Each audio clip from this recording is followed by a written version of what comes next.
This is my steam tube I use for converting rust to bluing. That's usually done by submerging parts in boiling water. However, for larger parts, like barreled actions, I use this tube, which fills with steam, to have the same effect. I'll show how this was made. The main body is a piece of 3-inch PVC pipe, just under 4 feet long, which is more than enough to fit the longest of my barreled actions. If I were to make this again, I'd use a 4-inch PVC pipe, the larger size making it easier to fit if there were a lug or something else sticking outwards. At the top is a PVC cap, which is a slip fit over the end of the pipe. I have 4 small holes drilled in it for steam to vent out from. At the bottom of the pipe is a PVC toilet flange, which is glued on.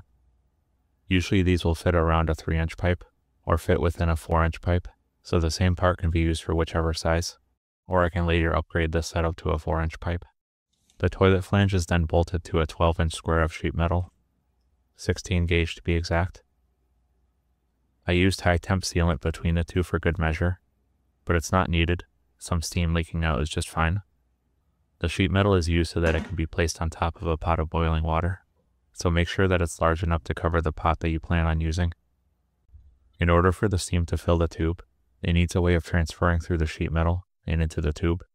For that, I drilled a bunch of small holes.